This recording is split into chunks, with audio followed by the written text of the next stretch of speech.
राजकीय महाविद्यालय रोहट, विषय इतिहास, BA थर्ड ईयर।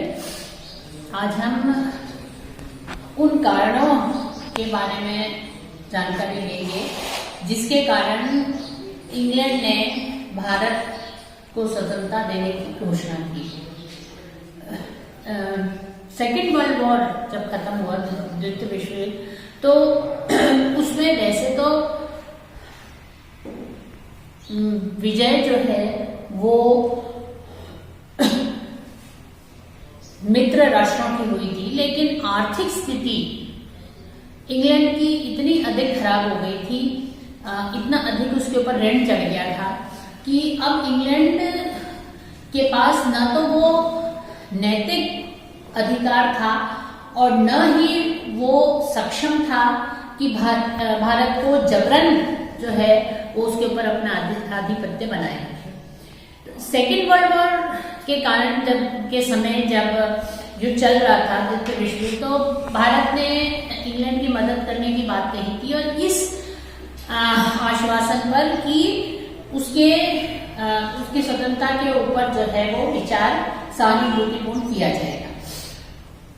तो अगर हम इनके कारणों की विवेचना करें तो सबसे जो इसमें महत्वपूर्ण कारण बनता है वो इंग्लैंड की भारी क्षति। सेकेंड वर्ल्ड वॉर में आर्थिक स्थिति इंग्लैंड की पूर्ण रूप से डगमगा गई थी और मात्र भारत के इंग्लैंड ने जो है वो भारत से 500 अरब जो है वो अरब रुपए का ऋण, मतलब 500 अरब रुपए का ऋण जो है सिर्फ भारत का इंग्लैंड के ऊपर चढ़ा हुआ था। इससे हम अंदाजा लगा सकते हैं। इसके साथ साथ 25 लाख जो है वो सैनिक थे भारतीय सेना के अंदर। 25 लाख सैनिकों से बढ़कर जो है वो 12 लाख सैनिक रह गए थे। तो कहने का मतलब ये कि सेकेंड वर्ल्ड वॉर के अंदर जो है वो एक तो ब्रिटिश सैनिकों की संख्या भी आधी रह गई और ब्रिटिश की इंग्लैंड की जो आर्थिक स्थिति थी उसमें जो है वो उसके लिए संभव नहीं था कि वो भारत के ऊपर अपना आधिपत्य स्थापित रख सके। अगर हम इकोनॉमिक्स देखते हैं या आर्थिक इस व्यवस्था को देखें कि कब तक किसी भी राष्ट्र को उपनिवेश के रूप में रखा जा सकता है, वो तब तक होता है जब तक कि जो कॉलोनाइजिंग पावर है, यहाँ पर जैसे इंग्लैंड है वो भारत के ऊपर शासन कर रहा है, तो वो भारत का शोषण करेगा और उसको कॉलोनी बनाकर रखेगा ताकि अनवरत जो है वो उसका शोषण हो सके। जब ऐसी स्थिति उत्पन्न हो जाती है कि कॉलोनाइजिंग पावर जो है वो उस कॉलोनी को बचाने के लिए उसको उससे ज्यादा खर्च करना पड़ता है, तब जो है वो कॉलोनी को बनाए रखना उसके लिए संभव नहीं होता। और ये भारत के अंदर भी ये स्थिति हो गई कि भारत के अंदर इतना विद्रोह हो गया, आर्थिक रूप से इंग्लैंड इतना पंगु हो गया कि अब उसके लिए संभव जो है वो नहीं था। तो सेकेंड वर्ल्ड वॉर के बाद ऐसी स्थिति उत्पन्न हो गई थी कि इंग्लैंड को समझ में आ गया था कि न चाहते हुए भी उसे भारत को जो है वो शीघ्र ही स्वतंत्रता देनी पड़ेगी। दूसरा इसका हम इससे जुड़ा हुआ और महत्वपूर्ण कारण कह सकते हैं कि उग्र होता हुआ भारतीय स्वतंत्रता आंदोलन। 1946 तक भारत का स्वतंत्रता आंदोलन जो है वो पूरे देश में फैल चुका था और इतना उग्र था कि बहुत कोशिशों के बाद भी इंग्लैंड की जो नीति थी कि किसी भी प्रकार का जो शांतिपूर्ण आंदोलन होता था तो उसको बुरी तरीके से दबा दिया जाता था। लेकिन अब इंग्लैंड के लिए वो पॉसिबल नहीं था। अब इंग्लैंड के लिए संभव नहीं था कि वो भारत के अंदर इतना उग्र जो आंदोलन हो गया है उसमें उसको दबाना इंग्लैंड के लिए संभव नहीं था। इसको अगर हम देखें तो दो तरीके से हम देख सकते हैं। एक तो इसमें पहला कारण ये था कि इंग्लैंड के पास अब रिसोर्सेस नहीं थे, अब साधन नहीं थे जिससे कि वो इतने बड़े पैमाने में जो आंदोलन हो रहा था उसको वो नियंत्रित कर सके। अब से पहले 1945 से पहले क्या होता था कि दमनकारी नीति एडॉप्ट की जाती थी ब्रिटिश गवर्नमेंट द्वारा, और वो लाठीचार्ज कर कर, गोली चलाकर, लोगों को जेलों में ठूस कर, उनके ऊपर कानूनी कार्रवाई कर कर और जो है वो आंदोलन दबा देते थे। अब स्थिति ये थी कि न तो इंग्लैंड के पास इतनी सैनिक शक्ति रह गई थी कि वो इस आंदोलन, अब सबसे बड़ा डर इंग्लैंड को ये था कि अगर वो फोर्स करते हैं इंडियन पुलिस को, इंडियन मिलिट्री को, तो हो सकता है कि उनकी इस आदेश को नहीं माना जाए। और अब आंदोलन इतना उग्र हो गया था कि इंग्लैंड के लिए अब कठिन काम हो गया था उसको दबाना। तो इतना भारतीय आंदोलन जो है वो स्वतंत्रता आंदोलन इतना उग्र हो गया था, और रिवर्स में इंग्लैंड उतना ही कमजोर हो गया। सेकेंड वर्ल्ड वॉर के बाद एक तो आर्थिक रूप से जो है वो पंगु हो गया था, सैनिक रूप से उसकी क्षति इतनी अधिक हुई थी कि अब वो सैनिक ताकत उसके पास पहले जैसी नहीं रही थी। और तीसरा, नैतिक जो इंग्लैंड के पास अब तक इंग्लैंड द्वारा जो है बात कही जाती थी कि वो उन्होंने जो है हमेशा मॉरल हाई ग्राउंड ले रखा था, या अपने आप को नैतिक जो है वो दृष्टि से सही बताते थे। अब जो है ये संभव नहीं था। हर तरह से जो है वो इंग्लैंड अब इस भारतीय उग्र होते हुए आंदोलन पर नियंत्रण नहीं रख सकता, इसलिए इंग्लैंड के पास अब कोई चॉइस नहीं थी। फिर इसके साथ तीसरा कारण जो है, जो कि हम ये कह सकते हैं कि सबसे महत्वपूर्ण और इंग्लैंड के लिए जो सबसे घातक सिद्ध हो सकता था, वो कारण था कि भारतीय सेना में विद्रोह। जैसे हम सबको मालूम है कि किसी भी राष्ट्र पर या किसी भी देश को जब कॉलोनी बनाया जाता है तो उसके ऊपर मिलिट्री कंट्रोल होता है।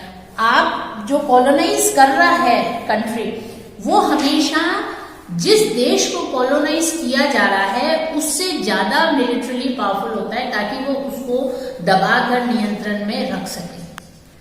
और 1945 के बाद ये स्थिति हो गई थी कि इंग्लैंड को मालूम था कि किसी भी समय सेना में विद्रोह हो सकता है, क्योंकि इसमें एक बहुत सरल सी बात थी कि यहाँ पर दोनों भारतीय थे। हाँ, ब्रिटिश सेना के अंदर ऊंचे ऊंचे पदों पर नो डाउट कि ब्रिटिश सोल्जर्स थे, लेकिन ज्यादातर संख्या और जो सैनिक जो सामना करते थे लोगों का, वो भारतीय थे। और अब तक तो जब उनको आदेश दिया जाता था फायर करने का या निहत्थे लोगों को मारने का, तब वो अनुशासन के चलते वो उन आदेशों की पालना करते थे। लेकिन अब ये स्थिति हो गई थी कि इंग्लैंड को यह डर था कि वो अगर आदेश फायरिंग का देते हैं तो जो भारतीय सेना है वो उसको मानने से इनकार करती। और ऐसी स्थिति का क्या मतलब, ऐसी स्थिति में अचानक ही इंग्लैंड का शासन जो है कोलैप्स हो जाता है। तो ये एक जो है इंग्लैंड का भारत को स्वतंत्रता देने का एक बहुत महत्वपूर्ण कारण ये था कि उन्हें, इंग्लैंड को ये डर था कि भारतीय सेना जो है वो विद्रोह कर देगी, वो उनके आदेशों को मानने से मना कर देगी। और इसके मिलिट्री स्ट्रेंथ या सैनिक क्षमता के सिवाय इंग्लैंड के पास और कोई तरीका नहीं था कि वो भारतीयों को दबाकर रख सके। नैतिक उनके पास कोई आधार नहीं था। तो इसलिए जो है जब ये भावना बलवती हो गई और ये संभावना जो है वो लगभग निश्चित हो गई कि भारतीय सेना भी इंग्लैंड का साथ नहीं देगी, तो इंग्लैंड ने जो है भारत को छोड़ना ही बेहतर विकल्प समझा।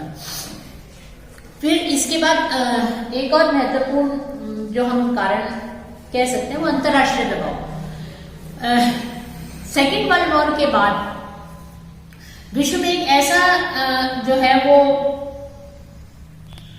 माहौल बन गया था जहां राष्ट्रों को स्वतंत्र होने के, अपना खुद का निर्णय लेने के अधिकारों की बात कही जाने लगी।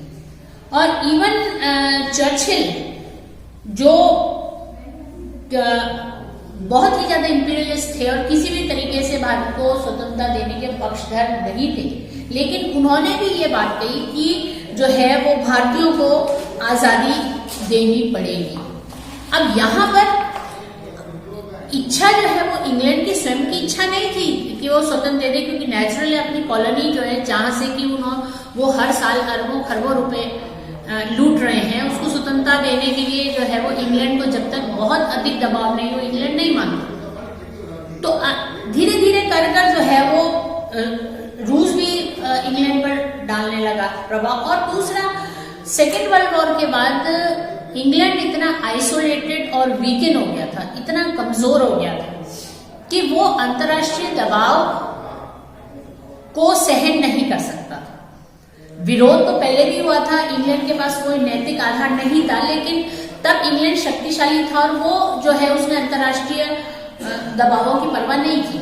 लेकिन जब सेकेंड वर्ल्ड वॉर के बाद इंग्लैंड खुद कमजोर हो गया तो वो अंतर्राष्ट्रीय दबाव जो है उस पर अधिक आने लगा कि वो भारत को जो है वो स्वतंत्र करे। फिर एक और महत्वपूर्ण कारण सांप्रदायिक, बढ़ते हुए सांप्रदायिक दंगे। बहुत सारे कारणों से भारत के अंदर उस समय तक ऐसी स्थिति हो गई थी कि टू नेशन थ्योरी वाली कंसेप्ट जो है वो बहुत जोर पकड़ रहा था और मुस्लिम लीग निरंतर एक स्वतंत्र पाकिस्तान की मांग कर रही थी। और इसमें इंग्लैंड भी जो है उसका बहुत योगदान था कि उसने जो है भारत के अंदर हिंदू मुस्लिम डिवाइड इतना ज्यादा कर दिया और अपने हित के लिए इतना ज्यादा कर दिया कि भारत के अंदर जो है वो दंगे शुरू हो गए। कांग्रेस लीडर्स जो है वो टू नेशन थ्योरी को एक्सेप्ट नहीं कर रही थी, ये नेचुरल था, लेकिन जिन्हा जो है वो अड़े हुए थे। उनका मानना था कि नहीं, जो है वो मुसलमान जो है वो भारत में सुरक्षित नहीं होंगे और वो अपना एक अलग राष्ट्र चाहते हैं और वो अपना अलग राष्ट्र चाहते हैं ताकि वो अपने हिसाब से रह सके। और ये जो तथाकथित एकीकृत भारत है ये ब्रिटिश सरकार द्वारा बनाया गया है। तो ऐसे में इस स्थिति में जबकि इंग्लैंड जो है वो भारत को विभाजन के कगार पर लेकर आ गया।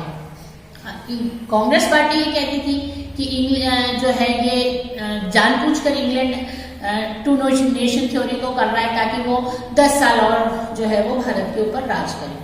लेकिन जो कुछ भी हो उस समय तक स्थिति क्या हो गई थी? स्थिति ये हो गई थी कि भारत के अंदर जो है वो हिंदू और मुस्लिम रॉयट्स इतने अधिक हो गए थे, हजारों की संख्या में हिंदू और मुसलमान जो है वो मारे जा रहे थे।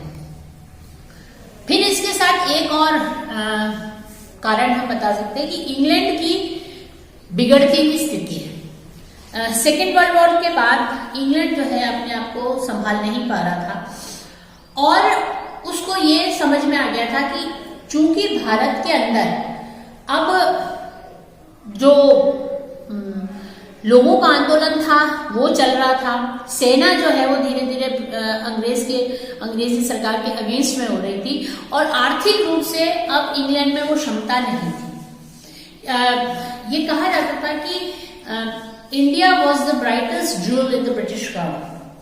तब इंग्लैंड की जो महारानी का मुकुट था उसमें सबसे दैदीप्यमान जो था वो भारत था।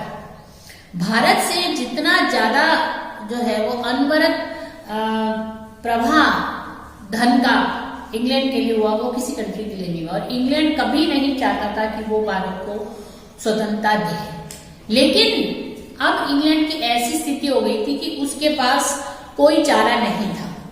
इवन एटली द्वारा कहा गया था कि जो है वो भारत को स्वतंत्रता देने के लिए जो है वो नहीं आए।